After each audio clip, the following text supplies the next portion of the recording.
morrem no Senhor. Para falar de morte, o autor do Apocalipse, São João, ouvindo uma ordem do céu. Vocês sabem que tem poucos textos na Bíblia que a própria Bíblia ensina que veio diretamente do céu. A Bíblia inteira veio do céu? Não, foi inspirada por Deus. Mas no Evangelho, por exemplo, nós temos pouca coisa que fala que veio do céu diretamente. No batismo de Jesus, na transfiguração, ouviu uma voz que veio do céu. Aqui é soleníssimo. Se Deus fala, se essa voz veio do céu, é Deus que fala. E Deus manda uma ordem, e ainda diz que é para escrever. Aliás, é a única vez que Deus manda escrever uma ordem dele. E é para escrever o quê? Felizes os mortos que doravante morrem no Senhor. Sim, diz o Espírito. Por que o autor sagrado reafirma numa frase tão pequena? Sim, vírgula, diz o Espírito. Porque parece absurdo demais isso que ele está dizendo. Por isso ele precisa insistir. Eu estou falando, é verdade. E esse sim aqui, além de ser com S maiúsculo, está com vírgula. Gente, para que gastar uma vírgula numa palavra tão curtinha? Não é? Uma palavrinha de nada, sem vírgula. Sabe que não tem assunto para escrever? É porque ele precisa reafirmar. A vírgula dá uma pausa. Então fala, sim, sim senhor, sim senhora. Preste atenção. Diz o Espírito. Para afirmar bem que essa voz que veio do céu não era a alucinação de São João. Era o Pai e o Espírito que falavam. Descansem dos seus trabalhos. Agora vem a frase linda.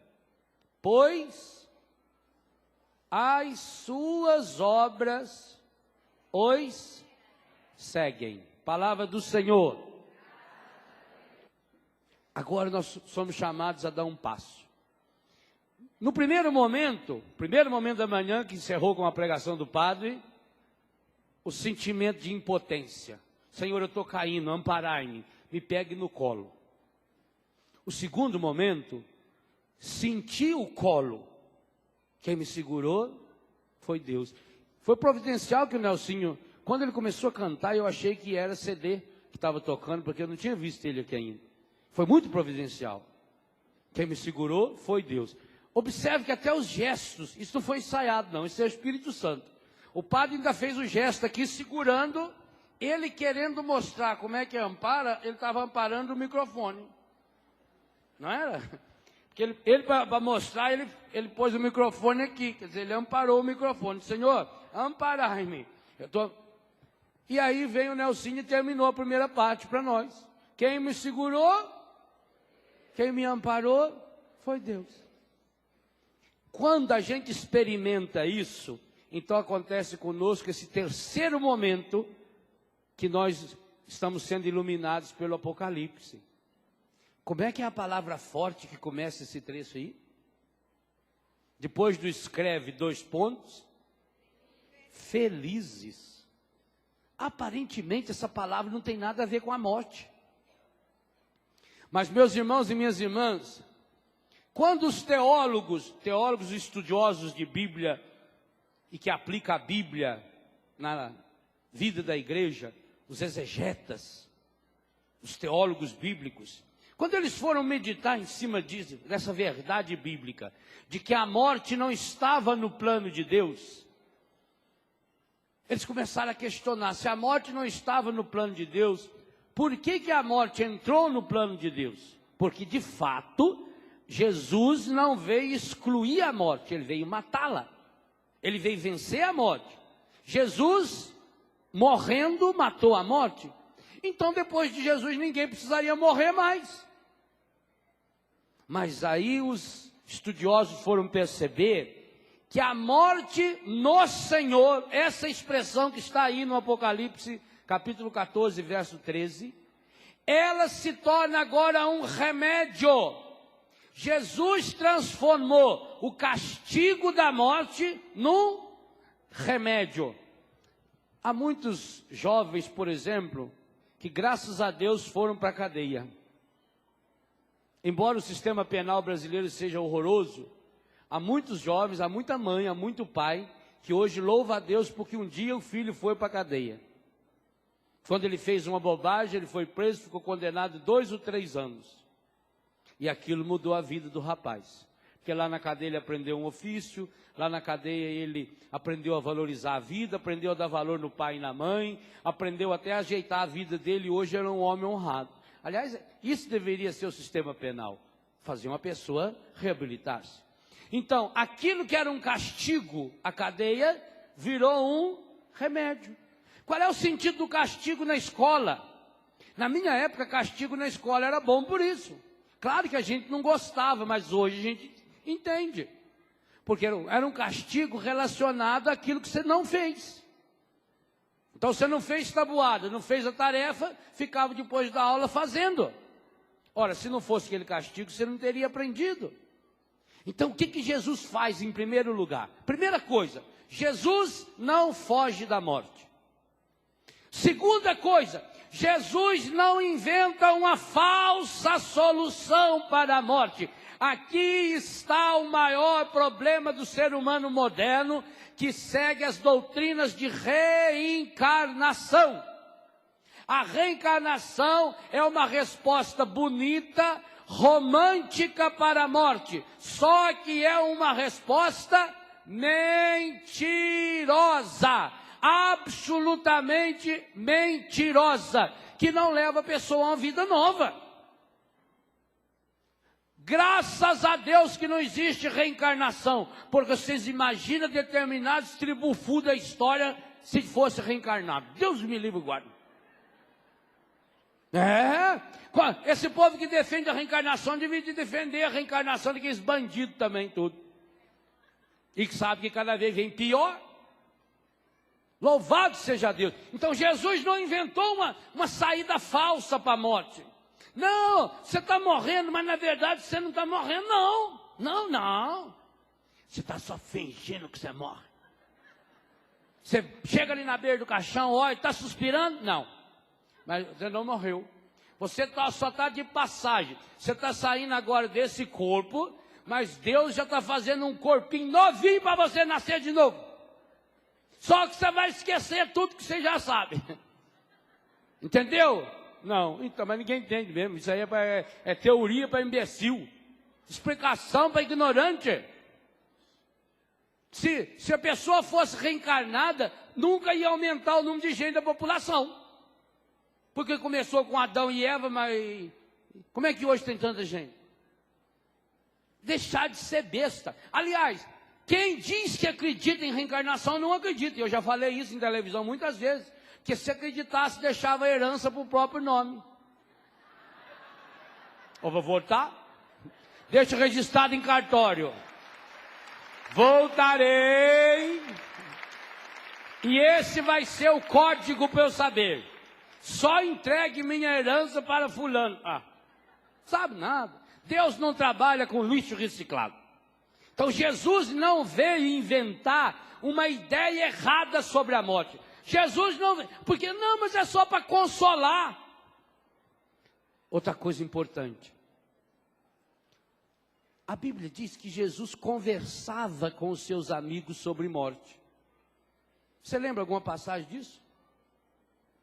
Em que a Bíblia afirma categoricamente que Jesus tenha conversado com seus amigos sobre a morte.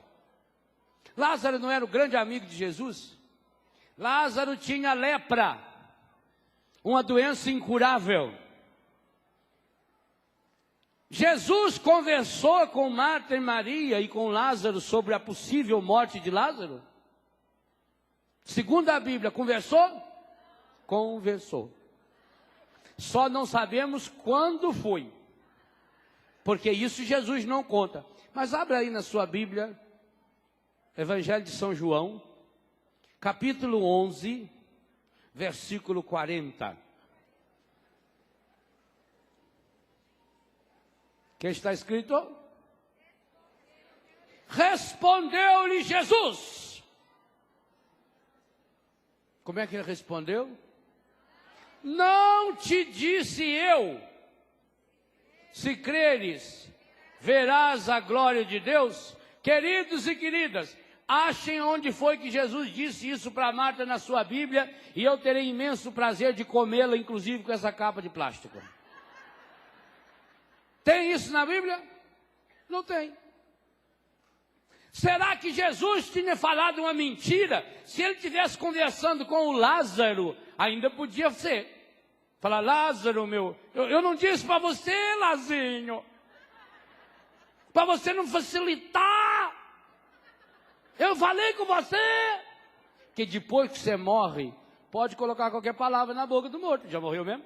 Não está lá para levantar, para lá. Eu não falei isso aí não. Agora Jesus faz essa pergunta para Marta. Não te disse eu, se creres verás a glória de Deus? Se Jesus não tivesse dito isso para Marta, Marta ia virar e falar assim, ó, desculpa, eu não estou recordando quando foi que o senhor falou esse negócio não. Mas eles falaram tantas vezes que Marta na hora já lembrou. Não precisou falar, não, quando foi que o senhor falou? E também Jesus não contextualiza o que ele fala. Eu não te disse aquela vez lá na casa do Lázaro? Lembra quando nós estávamos na casa da tia do Simão, lá em Betesda? Pura e simplesmente Jesus pergunta, não te disse eu, se creres, verás a glória de Deus? Quando é que Jesus disse isso para Marta? Nas muitas vezes que Marta, que Jesus, que Maria e que Lázaro, como amigos, conversavam sobre a possibilidade de morrer. E aqui está uma coisa muito séria. Quando uma pessoa, gente, está com uma doença grave, quando uma pessoa está na iminência de morrer, você tem obrigação moral de conversar isso com ela. Vocês sabiam, hoje nem tanto, antigamente os padres usavam batina preta. A família ficava enrolando a hora de levar o padre para dar extrema-unção. Disse, não leva não, porque isso assusta a pessoa, né? Às vezes o padre até oferecia, olha, eu quero fazer uma visita. Não, melhor se eu não vir não, viu? Melhor não vir. O médico disse que ele não pode ter emoção forte, né? Fica protelando. Você sabe que gente, uma das minhas grandes alegrias em relação a Juscelia foi que eu consegui levar lá o bispo de Florianópolis para atendê-la. Ela entrou no céu pela palavra oficial da igreja. Olha, vocês não imaginam a emoção, como eu ficava arrepiado, como eu chorei durante aquela celebração. O Dom Vitor fazendo solenemente, lendo. Eu já li aquelas orações quantas vezes, mas nunca teve o mesmo gosto. Quando você vê um pastor da igreja, um sucessor dos apóstolos, dizendo, eu te absolvo de todos os seus pecados em nome do Pai, do Filho e do Espírito Santo. Quando ungiu a mãozinha e a cabeça, gente, que alegria! Por que nós negamos isso? Hoje existe uma indústria da morte. Hoje as pessoas, porque não querem ver a morte, mandam o doente lá para a UTI, ninguém vê a pessoa dentro de um vidrinho lá, faz só um tchauzinho, a pessoa está tudo entubada, não deixa as crianças ver, e depois não arruma o corpo, não põe nem a mão no defunto. Já leva lá na funerária, já tem 15 funerários de plantão ali, oferecendo o cartãozinho, ó, precisando de alguma coisa aí, precisando da gente, aí, por favor, nós estamos aí para servir, viu? Nós fazemos os enterros mais baratos. Aí manda para a funerária, lá põe naquela urna em nome, põe só um vidrinho e fica ali, não vai não, gente, descansou, né? Descansou, coitado. Às vezes entra em velório e não sabe nem quem é o morto. O cara entrou no velório e fala assim, quem é que morreu aí? Eu estou achando que é aquele que está lá dentro, aí lá. Sabe lá quem é? Então é uma frieza. Gente, se você um dia puder, segure na mão de uma pessoa que estiver morrendo. Ah, você vai ver como sua vida vai ter mais qualidade. Você vai ver como o seu coração vai se transformando. Porque ou a palavra é real ou nós vamos jogar fora a Bíblia. Se você continuasse lendo aquele trechinho de Tessalonicenses, aliás, eu não vou ficar citando Bíblia aqui porque não existe nenhuma outra realidade da história humana em que temos mais e mais belos textos bíblicos do que para consolar a pessoa da morte. É espetacular. Se você pegar a Bíblia da Ave Maria, logo lá nas últimas páginas, onde tem aquela lista de textos, você tem uma página inteira só citando os principais textos que falam da ressurreição e da vida. A pessoa só não vai achar consolo na palavra de Deus se não for buscar a palavra de Deus. Então, Jesus não fugia da morte. Jesus não minimizou a morte. Jesus dialogava sobre a morte. E ele que disse isso, está aí no João 11:40. Não te disse eu? Quando foi que o Senhor disse isso para Marta? Na intimidade, gente. Sabe, lugar de falar de morte, em primeiro lugar, é a mesa da refeição. É no diálogo. Porque não se pode falar da vida eterna sem falar da morte. Outra coisa importante, sabe por que o mundo não gosta que você fale da morte? Porque o que o Apocalipse conclui ali o texto dele? Por que vai ser feliz aqueles que morrem no Senhor? Porque as suas obras vão segui-lo. Atrás de mim vem aquilo que eu fiz.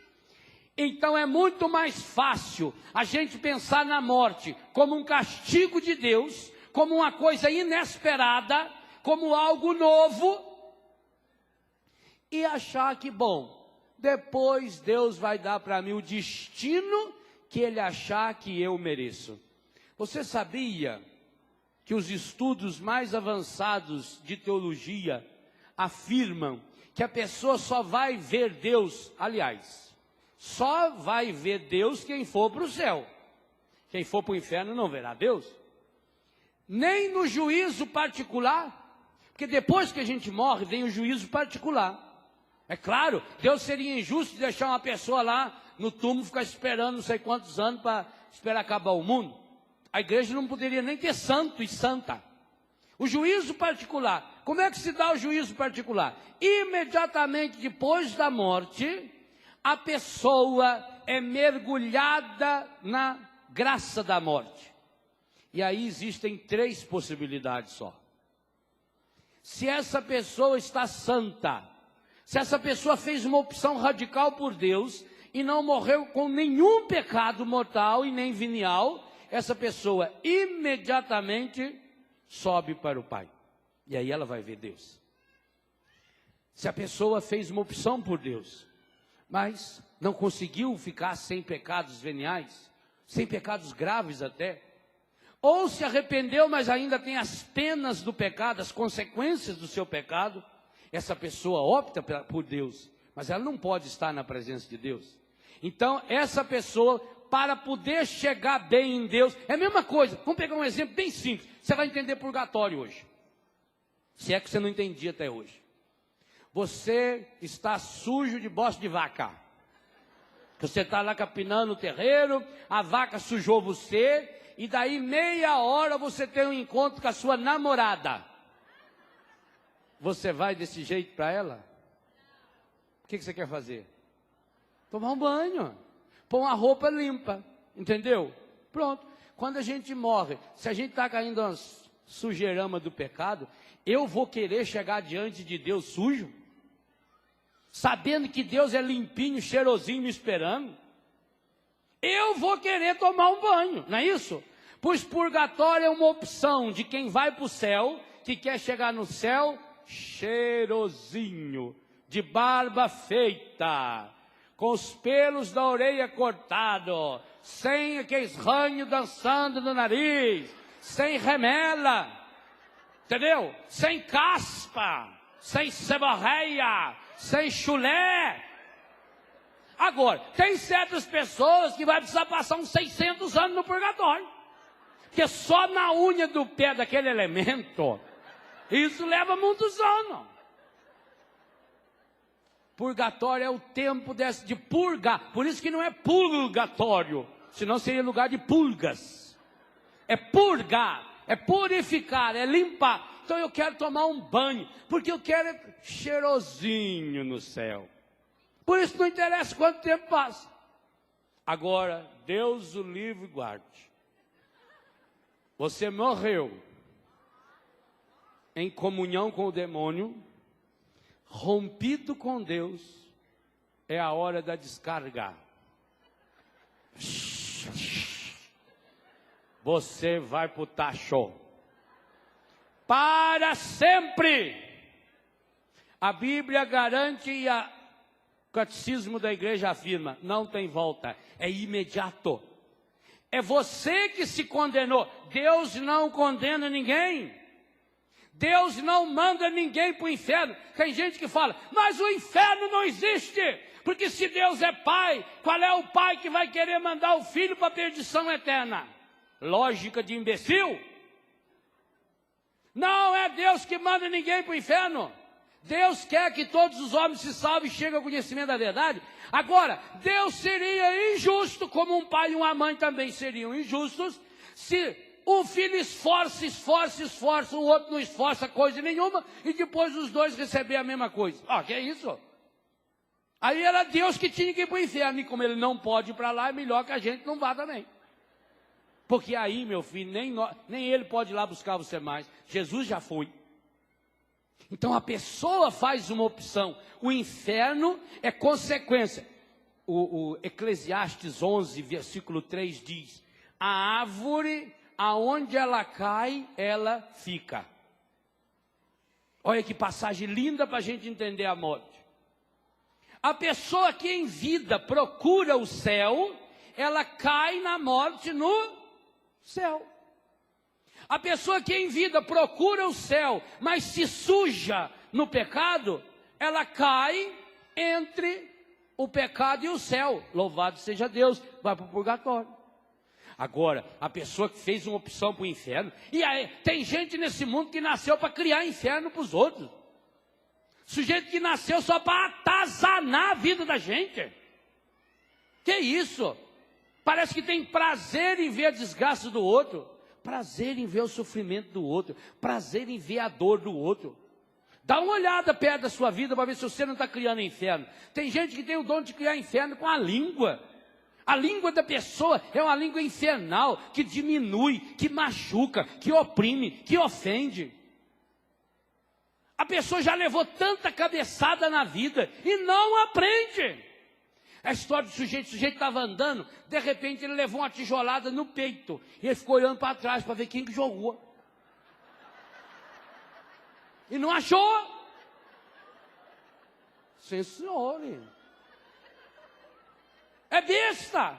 Pois nós fazemos assim, a vida nos dá paulada. E a gente fica olhando para trás, meu Deus, por que será que eu sofro desde criança? Por que isso me aconteceu? Por que a professora não gostava de mim? O professor não gostava de você porque você era chato desde criança. Você parece que nasceu com o dom de atazanar. Gente, você está na hora, você já venceu o prazo.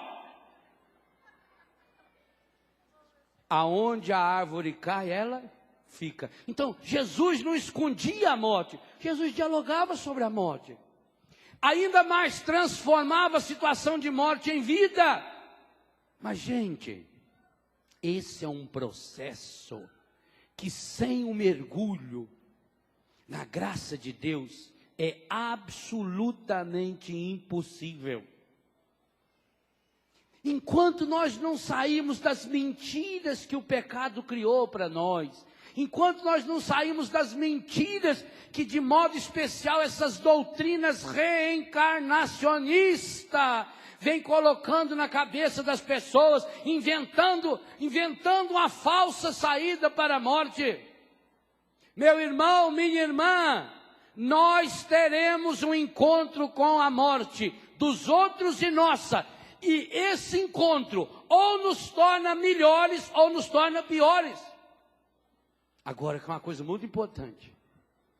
O mundo julga pelas aparências.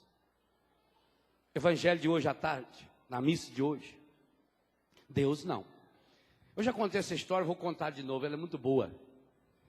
Morreu um padre muito bacana, Padre Léo, padre bacana. Morreu o Padre Léo. Naquele mesmo dia, morreu o seu José. Os dois chegaram no céu, quase na mesma hora. Graças a Deus, já estou pondo eu no céu. Chegaram no céu quase na mesma hora. Quando São Pedro viu aqueles dois senhores na recepção, tem uma salinha muito bonita, com ar-condicionado, de vez em quando faz umas xiringadas de água assim para refrescar, aquelas nuvens, sabe aquelas poltronas que parecem aquelas nuvens assim? A minha é azul, sentadinha lá assim, né? Também tem cor de rosa, que é Deus, tem o gosto de menino também, né? Amarelinha. Não vê que de vez em quando você olha assim, você está com cor de rosa o céu? É aquele dia que Deus está mais sereno, mais tranquilo, deixa Nossa Senhora dar umas pintadas lá, aí fica mais cor de rosa. Mas o problema é que Nossa Senhora adora azul também, fazer o quê? Então estava naquelas poltronas. Quando São Pedro viu os dois, o São Pedro olhou e falou, mas não é possível! Quem que eu estou vendo aqui? Eu não acredito. Mas eu sou seu fã! Querido! Vem pra cá, senhor José! Padre Léo achou que era para ele aquela festa. Aí veio o seu José, São Pedro, mas eu estou muito feliz. Olha, muito bem-vindo, que alegria. E já bateu o sininho, faz favor, chama os anjos, arcanjos, malandros, venha todos para cá. Aí já veio aquela coluna de anjos, tudo voando assim, quem voa lento. Olha quem que chegou, olha quem que está aqui, vem cá, vem cá. José, José, José. Ô José, cadê você? Lá vem aqui, pode te ver. Os anjos cantando. Aí o José, feliz. São Pedro já falou para o anjo-chefe, por favor, suíte número 2. Aí aqueles anjos pegaram o seu José, foi no ar assim, troninho, e eles cantando, e o seu José só fazendo tchau. O Padre Léo ficou lá. Entrou, a suíte era uma beleza. Aquelas luzes em neon, aqueles colchão de 3 andares, enorme, king, colchãozão, ar-condicionado, uma maravilha, tela plana. Frigobar não tem lá não. Lá no céu não precisa de frigobar, porque lá nada estraga, minha filha. Então, para que vai ter frigobar? Aquele lugar maravilhoso. E São Pedro ficou tão entusiasmado com a chegada do seu José, que esqueceu o Padre Léo. Com as 2 horas, o Padre Léo ali, o Padre Léo meio nervoso, né? Meio agitado, olhava para um lado, olhava para o outro, olhava no relógio, nada. Por fim, o Padre Léo não aguentou, foi lá. Falou, São Pedro, Padre Léo, nossa, o senhor na televisão, o senhor era mais moço, diferente. Ah, que bom, olha, bem-vindo, viu? Estava na hora já, não é? Muito bem. Bateu o sinete, veio 2 anjos, um já mais, a asa meio quebrada. Pois não. Leva o Padre Léo para o pavilhão 19. Pavilhão? Pavilhão 19? Sim, pavilhão 19. Beliche 622. Parte de cima. Aí foi o Padre Léo, com a trouxinha dele. Sorte que nunca foi acostumado a levar muita coisa mesmo. Chegou lá, tinha um armarinho assim, aquele pavilhão, aquele era enorme, aquele corredor, as beliches de um lado do outro, aquilo, imagina, tinha mais de 800 beliches lá. Chegou na 622, tinha um armarinho assim para guardar as coisas, não precisa chave lá, porque ninguém rouba mesmo, no céu tem essa vantagem. O preguinho para colocar a auréola, essas coisas básicas, né, da vida eterna. chinelinho azul para combinar. O meu era jeans, bonito. O Padre Léo não conseguiu dormir. Que tanta gente, quando chegou na hora que tocou a campainha para dormir, é uma harpa, toca a harpa, todos recolhem as armas, tudo, né, para dormir. Ele não dormiu. Aí levantou de noite andando, passou em frente à suíte. Nossa Senhora. Tinha ainda uns 15 anjinhos lá tomando conta do sono do Sr. José. O Sr. José dormindo esparramado. Aí o Padre Léo pensou, vai ver que houve problema de ficha. Eu estou achando que esse lugar é para mim. Ala VIP, very important person. Aí, ó. Eu estava na ala gripe. Aí voltou, acabou o resto da manhã. Dormiu, amanheceu. Padre Léo veio em São Pedro. São Pedro, queria falar com o senhor. Pois não, meu filho, pois não, tudo bem. Não, eu estou até muito satisfeito aqui no céu. Achei que eu ia ainda ficar uns 800 anos no purgatório, já cheguei aqui. Mas ô, São Pedro, a gente sabe que há confusão, isso aí lá na Canção Nova também tinha problema de caravana, falava que vinha, não vinha. Será que não houve troca de crachá? São Pedro falou, o que é crachá, filho? Crachá é aquele negocinho que você pendura o nome da pessoa aqui assim. Não, aqui nós não tem esse negócio de crachá, não. Aqui nós já sabemos o nome da pessoa, que está gravado no coração da pessoa. A gente bateu os olhos, a gente já sabe. Não, São Pedro, eu estou falando, porque olha, eu quero dizer uma coisa para o senhor, não estou reclamando, não. Meu Deus do livro, guarde Nossa Senhora que me potente. Eu não quero, ainda mais aqui, eu não quero reclamar de jeito de maneira. Eu sempre pedi que se tivesse uma beiradinha de nada, uma dispensazinha no céu para mim, eu já estava satisfeito. Mas será que não houve engano, não? Mas por que, filho? É porque eu cheguei aqui na hora de São José, e o Sr. José foi para uma suíte. Ah, sim, a suíte 2 foi reservada pelo pai para ele. Pois é, eu estou lá no dormitório, no pavilhão, né? O senhor sabe, a gente é padre, a gente não está acostumado a dormir com mais gente no quarto. E eu estou achando difícil, tem uma arma gorda lá do lado da minha, ela ronca a noite inteira. Na frente de mim tem uma alminha assim, muito magrinha, ela está com difruço. Essa noite ela ficou fungando a noite toda. Nossa Senhora, tem uma outra arma lá meio penada, ela fica andando para um lado e para o outro. Eu não estou me adaptando. Será que não houve troca? Eu falei, não houve troca, não. Mas, São Pedro, o senhor me desculpe falar, não sei se o senhor notou aqui nessa coleirinha, eu sou padre. E eu ouvi falar que esse senhor José era motorista de ônibus. Sim, motorista de ônibus. Mas o senhor vai me perdoar, não há uma injustiça aí não. Senão, filho, aqui no céu não tem injustiça. Acontece que está lá no Apocalipse, capítulo 14, versículo 13, que quando a pessoa morre no Senhor, as suas obras as seguem. E foi o que aconteceu. Você foi um bom padre, mas você já foi recompensado. Cada vez que aquele povo aplaudia você lá na Canção Nova, é 3 dias de céu a menos para você, que você já estava... Não aplauda agora! Ó. Você já estava na recompensa. Você já teve muita recompensa. Veja bem, Nosso Senhor foi carinhosíssimo com você. Você não teve sogra. Quantas outras coisas você não precisou ter na vida?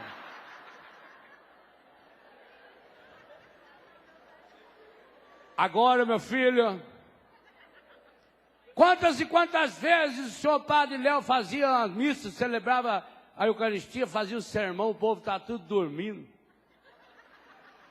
Gente andando para um lado, para o outro, conversando, chorando. Agora, o senhor José é impressionante. O senhor José, cada vez que ele levava grupo para a Canção Nova, tanto na ida como na volta, cada curva que ele fazia, a velharada estava rezando o tempo todo.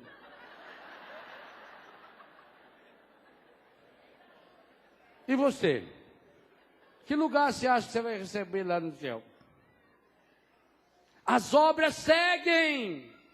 Sabe, gente, nós que vivemos, tema da missa de hoje, nós que vivemos na hipocrisia do mundo, aonde o mundo trata as pessoas, os títulos, e a gente acaba acreditando nisso. A morte nos torna iguais. O enterro pode ser diferente. O caixão pode ser diferente. Então a pessoa morre para aquele túmulo enorme, aquela coisa monstruosa, que pessoa importante, faz homenagem. Morreu! Igualzinho a mim, igualzinho a você. A morte acaba nos encontrando a todos e a cada um absolutamente iguais. Tem velório diferente, tem túmulo diferente, tem até a missa diferente, mas a morte é a mesma. A morte, sabe por que muitas pessoas não gostam de falar na morte? Porque a morte olha para você e para mim e diz, nós somos iguais. A morte olha para você e para mim como amiga, e ela é amiga, por isso eu convidava você a se reconciliar com ela. Ela olha para mim e para você e diz, Léo, tira a máscara, cara. Deixa de ser besta. Você fica todo feliz porque as pessoas dizem que gostam de você. Tira a máscara. Para de fingir. Para de fingir que está vivendo. Léo, cria céu.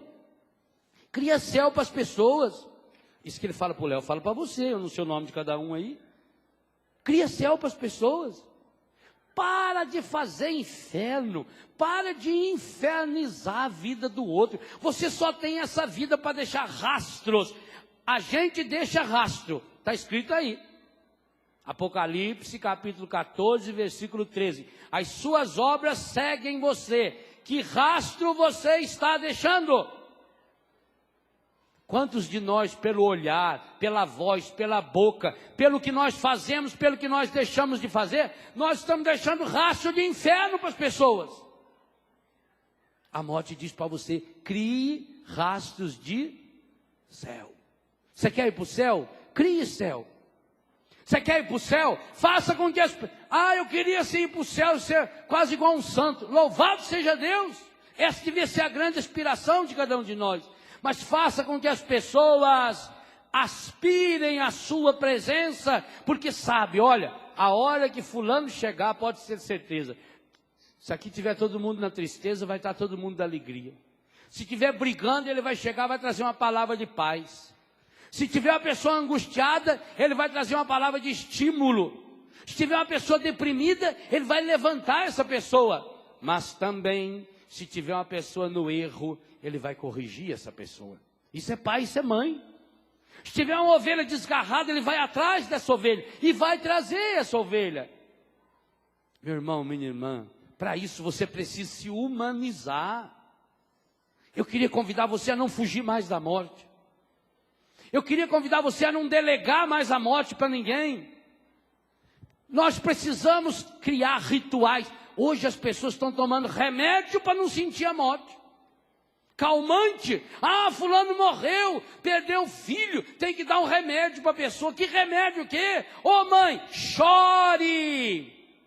Um dia chegou na minha casa o Luiz, a Rosane lá de São João Batista, com as duas meninas, porque ela veio pedir para eu dar uma bênção no marido, para rezar, porque ele estava sofrendo muito a morte do filho, o Júnior, um menino de 19 anos, tinha sido meu aluno, que tinha morrido num acidente. E eu disse, você queria pedir o que para mim, Rosane? Eu tinha certeza que nós vínhamos aqui, o senhor ia fazer uma oração para nós, para a gente não sofrer tanto. O senhor não posso fazer essa oração. Eu não vou dar essa bênção para vocês. Vocês têm que sofrer. Porque, para aí, é um pai que perdeu o único filho. Tem 3 filhas, 2 filhas e um filho. E perdeu o filho. Mesma coisa se perdesse uma filha. Um menino de 19 anos, que morre de uma forma abestalhada, num acidente de automóvel. E não vai querer que esse pai, e aí vai querer que o padre vai lá, põe a mão na cabeça dele, ó Senhor, tira essa dor desse pai. Deus não pode me atender numa oração dessa. Vocês lembram do filme do Mel Gibson? Aquela cena maravilhosa, quando cai uma gota de lágrima do céu? O pai chorou, gente. Na morte de Jesus, o pai, mesmo sabendo que ia ressuscitar Jesus, o pai chorou. Houve trevas em toda a terra. A natureza chorou. Observem na Bíblia uma coisa fabulosa. O dia do nascimento de Jesus, a Bíblia mostra a natureza toda se alegrando. A lua, as estrelas, as aves, os animais, as flores, toda a natureza se alegrou. Na morte de Jesus, toda a natureza se entristeceu. Toda. Também os animais. Eu agora lá em casa tive que transferir 2 cachorrinhos do nosso recanto, porque eles iam morrer. O Pitico, o cachorrinho da Ju, ele ia morrer. Eu levava ele lá para o meu quarto, ele passava por trás assim de mim, ele vinha aqui na porta, ficava olhando na direção da casa do quarto da Ju, baixava a cabeça assim, ó. Ia morrer. Levei em veterinário, comida de primeira, de tristeza. Cachorrinho sofre, a natureza sofre. O ser humano tem que sofrer. Gente, uma vaca, e me lembro isso quando era pequena, essa cena não sai da minha cabeça. Quando a vaca perde o bezerro, pequenininho, novinho, a vaca seca o leite. Então o que o papai fazia quando morria um bezerro? Tirava o couro do bezerrinho que morreu, com muito cuidado, pegava a vaca, punha para comer lá num canzil, assim, com o pau amarrado aqui na cabeça, para não olhar para trás, punha outro bezerro para mamar, e colocava em cima do bezerro que estava mamando, o couro do bezerrinho. E a mãe sentia o cheiro do filho no couro. Aliás, às vezes não precisava colocar nem no bezerro. Bastaria pegar um balaio e colocar de bruços e colocar o couro em cima. Ela sentia o cheiro, se você não tiver outro bezerro para botar, pode fazer com balaio. Ela sente o cheiro do couro do filho, naquele couro do balaio. E aí a mão do homem vai lá, passa uma água, limpa as tetas da vaca e tira o leite. Vaca. Eu já vi cabrita chorando pela morte de um cabritinho. Cachorrinho chorando pela morte do cachorrinho. De gente. A natureza sofre. As plantas sofrem com a morte. Não só porque quando chega na morte, não sei aonde que tiraram essa ideia de cortar a flor para dar para defunto. Eu não levei uma flor para a Juscelia. Eu fiz um jardim para ela, ainda pus uma estátua dela no meio do jardim lá em casa. Eu vou cortar a flor? Agora porque ela morreu, eu vou matar a natureza também? O dia que eu morrer, por misericórdia de Deus, não me mande uma coroa de flores. Se eu tiver alguma consideração no seu coração, planta nem que seja um pezinho de margarida lá na sua casa para pensar em mim. Eu quero vida, não quero morte. Então nós não podemos querer apagar. Não, eu não quero sentir com a morte. Eu não quero nem ver o defunto. Leva as crianças. As crianças precisam ver o avô que morreu. A criança precisa ver a avó que morreu. A criança precisa ver o pai. Deus o livre. Ninguém quer que o pai morra. Mas se ele morreu, você não vai ressuscitá-lo. Agora não tem o direito você de matar também essa criança. De criar uma criança revoltada. De criar uma criança contaminada pelo demônio. Porque nós lemos na palavra: Jesus nos libertou do medo da morte, porque o medo da morte nos torna escravos do demônio. Ninguém quer a morte do marido ou da mulher ou de um filho. Deus o livre e guarde. A lei natural da vida não é pai e mãe enterrar filho. É uma dor terrível. O coração de uma mãe que perde um filho, de um pai que perde um filho jovem, uma criança. Gente, o coração de Deus está lanceado, está estraçalhado, está arrebentado. Vocês imaginam quando a gente entra num hospital, por exemplo, que atende crianças com câncer. Câncer é uma doença medonha. Mas eu disse no dia da consagração lá em Betânia, dos meus consagrados. Eu disse para eles, uma profecia: consagrado de Betânia morre de câncer. É duro e tem que oferecer o seu câncer como salvação para os outros. Se você não quer uma morte dessa, então vá viver a sua vida. Vá viver no comodismo. Mas a morte dos nossos queridos tem que nos ajudar a viver. Então eu olho para aquela pessoa que morreu serenamente. Eu não tenho mágoa, eu não tenho trauma nenhuma. Aqui vou dar um exemplo. Eu moro em Santa Catarina, que fica quase 1000 quilômetros daqui. Papai e mamãe moravam aqui. Mamãe ainda mora. Aqui a 40, 50 quilômetros aqui da Canção Nova. Eu venho à Canção Nova todos os meses, no mínimo uma vez. Nesses anos todos, eu fui 2 vezes nesse intervalo visitar papai e mamãe. E não tem peso de consciência. Por quê? Porque o nosso amor não é físico. Eles estão dentro de mim. Agora, se eu tivesse peso na consciência, por que eu não fui ver papai? Agora eu estaria desesperado. Agora eu teria que ir lá não sei aonde, para ver se achava um imbecil lá para me enganar com uma carta lá. Mandou uma carta aqui, e acreditar que dei carta mesmo do além. Nunca em vida mandou uma carta depois de morto, fica mandando carta. Por meio do tacho, deixar de ser bobo, enganar a gente. Mas eu gosto, porque trouxa nasceu para sofrer e tem que sofrer mesmo. Então, consciência tranquila, saboreie essa pessoa. Você não pode ficar com a pessoa o dia inteiro. Você pode ficar 1 hora, fique 1 hora. Pode ficar 1 dia, fique 1 dia. Pode ficar 1 minuto, fique 1 minuto. Mas fique intenso com essa pessoa. Cultive os seus relacionamentos. Pense no seu filho, na sua filha. Pense no seu pai, na sua mãe. Você vai perdê-lo. Aliás, eu queria que você fizesse exercício comigo. Pense numa pessoa que você ama muito, que ficou lá na sua terra. Pense. Pode ser seu pai, pode ser sua mãe, marido, mulher, namorado, namorada, filho, filha. O que você gostaria de falar para essa pessoa hoje, sabendo que nunca mais você vai vê-la? Fale. E se vê-la, fale. Que pode ser a última vez. Pode ser a última vez que você está sentado aí ao lado dessa pessoa. O que você queria falar para essa pessoa? Sabe, meus irmãos, minhas irmãs, nessas horas, a morte nos ensina que na vida só presta o que sobra em Deus. O resto não vale mais nada. Aquilo que um dia eu vivi com o papai, bença, pai. A laranja que o papai descascou para mim com o canivete dele, que só ele sabia fazer daquele jeito. Nunca mais.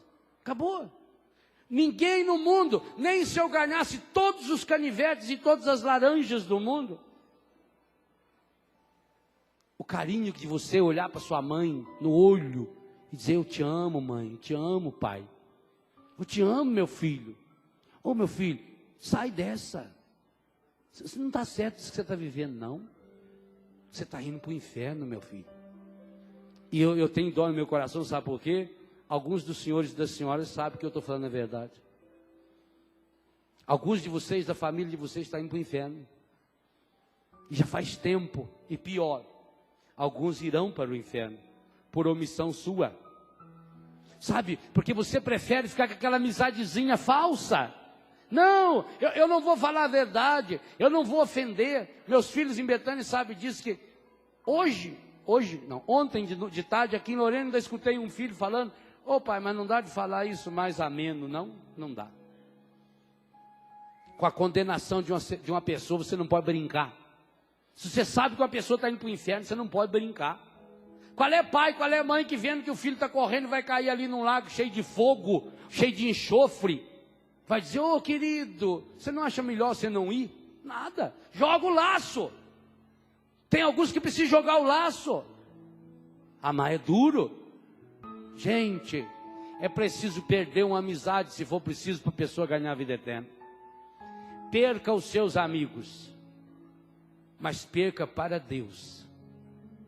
Perca. Vale a pena você perder amizades, se for para levar uma pessoa para o céu. Vale a pena você perder até esse relacionamento falso que você tem. A morte vai se encarregar disso. Ah, mas eu não queria ficar longe dessa pessoa. Então não queira ficar longe dessa pessoa pelo resto da eternidade. Salve esta pessoa enquanto é tempo. Oh, meu irmão, não foi o que o pai fez? O pai não teve a humildade de ficar longe do filho. Vocês acham que o pai não ficou com saudade de Jesus? Vocês acham que o pai não ardeu o coração dele quando ele viu o filho dele amado, segunda pessoa da Santíssima Trindade, pelado, humilhado, ferido, machucado na cruz? O pai sofreu muito. O Papa João Paulo fala muito sobre isso, o sofrimento do pai. E por que o pai sofreu? Para nos salvar, para que a gente não fosse para o inferno. Então, era um sofrimento que valia a pena. Ô pai, ô mãe, marido, mulher, salve os seus queridos e as suas queridas enquanto é tempo. Agora pense naquela outra pessoa. No primeiro momento eu convidei você a pensar numa pessoa que você ama muito. Seu pai, sua mãe, seu irmão, sua irmã, seu filho, marido, mulher. Agora eu queria que você pensasse numa pessoa que você ama, ou talvez que você nem ame muito, porque essa pessoa está vivendo no pecado. Essa pessoa está vivendo no erro. Essa pessoa está vivendo no adultério. O namoro dessa pessoa é pecaminoso. O jeito que essa pessoa ganha dinheiro é pecaminoso. O jeito dessa pessoa se vestir é pecaminoso. As conversas dessa pessoa são conversas pecaminosas. As amizades dessas pessoas são amizades pecaminosas. O jeito de comer dessa pessoa é um jeito de comer pecaminoso. Pense agora nessa pessoa. E o que eu preciso fazer para tirar essa pessoa do inferno? Felizes os que morrem no Senhor. Sim, felizes os que morrem no Senhor, pois as obras dessa pessoa vai segui-la, vão segui-las, vão seguir-me, vão segui-los, vão seguir-nos, elas virão atrás de nós. Pai Santo, Pai querido, Pai amado, nesse dia de oração, em que nós suplicamos a sua piedade, o seu amor, e de modo especial o seu amparo. Nesse dia em que nós mergulhamos o nosso coração no coração de Maria para pedir, rogai por nós pecadores agora e na hora da nossa morte. Nós queremos pedir a grande graça agora, Senhor, de que a experiência da morte dos nossos queridos, da perda dos nossos amados, ajude-nos a amar mais, a amar melhor. Pai Santo, lá em Betânia, na casa de Lázaro, Jesus lembrou para Marta aquela conversa que eles tiveram, que nós não sabemos quando foi. E nós não sabemos quando foi pela delicadeza de Jesus. Jesus nunca quis tornar essa conversa pública. Assim também Jesus quer ter um encontro agora na intimidade com cada um. Quando foi que Jesus falou para Marta, não te disse eu, se creres verás a glória de Deus? Falou no momento de intimidade, só entre eles, aquela família. Agora, na Betânia, que é o seu coração, nesse momento, fale com a intimidade para Jesus e peça para Ele: segura-me, Senhor, ampara-me, Senhor. Senhor, põe sobre mim sua mão amorosa. O Senhor chorou lá em Betânia. Jesus, ajuda-me a aprender a chorar. Ensina-me a chorar, mas a chorar na sua presença, feito o profeta Jeremias. Ajuda-me a chorar, mas não aquele choro de revolta, de fingimento, não aquele choro manhoso, não aquele choro de insegurança, mas o choro de arrependimento. Eu quero viver uma vida nova. Cuida de mim agora, Deus. Apresente ao Senhor por fim você que tem o coração machucado ainda pelos traumas da morte. Você perdeu uma pessoa querida. Pense naquela pessoa amada que você perdeu. Como foi difícil aquele velório. Como foi dolorido levar aquela pessoa para o túmulo. Como você ainda não conseguiu assimilar essa morte. E peça: ô Pai, segura-me no colo agora. Põe a mão assim no seu coração e peça: Pai, passa no meu coração o bálsamo do Espírito. Cura essa ferida, Pai, que está dolorida ainda. Está doendo tanto, Pai. Eu não queria perder essa pessoa. Eu precisava tanto dessa pessoa ainda. Tinha tanta coisa para a gente fazer junto ainda, meu Deus. Tantas casas para serem construídas. Tantas flores para serem plantadas. Tantas praias para serem caminhadas. Tanto luar para ser contemplado. Tanta música para ser ouvida. Tanto camarão para ser comido. Tanto perfume para ser cheirado. Oh, Pai, parece que tudo foi tão rápido. Não deu tempo de falar tudo que eu queria falar. Não deu tempo de falar tudo que eu precisava falar. Não deu tempo de ouvir o que eu precisava ouvir. Não deu tempo de olhar o que eu precisava olhar. Pai, cura meu coração, Pai. O Senhor sabe que está sangrando ainda. Pai, faz que nem o pai do Padre Jonas. Aperta esse carnegão que ainda está aqui dentro. Porque eu ainda não consegui assimilar a morte do papai, de mamãe, de meu filho, de minha filha, de meu marido, de minha mulher. Tanta coisa precisava fazer. Tantas laranjas para serem chupadas. E agora essa pessoa se foi. E o que restou? Restou a certeza de que aquilo que a gente guarda no coração de Deus, a gente não perde jamais. Aqueles que nós guardamos no coração de Deus, nós não perdemos jamais. Então, termine sua oração abrindo sua mão assim suavemente e diga para Deus: eu te entrego agora, meu Deus. Te entrego, papai. Vai dizendo às pessoas que você precisa entregar, que já foram. Te entrego a Ju, te entrego o Sueco, te entrego o vô, a avó, te entrego o vovô, o tio Dite, tio Nofre, te entrego o Afrânio, te entrego a Dona Marlis, te entrego o Trigueiro, te entrego o Dodô. Eu quero te entregar e agradecer. Obrigado. Obrigado pelos anos que eu vivi com essa pessoa. Obrigado pelo seu sorriso. Obrigado pelo seu carinho, pelo seu amor, pelo bem que essa pessoa fez em minha vida. Muito obrigado, Deus.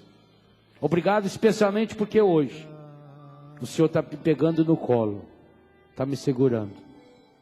Obrigado, meu Deus. Obrigado, Senhor. Obrigado, Senhor. Muito obrigado, Senhor.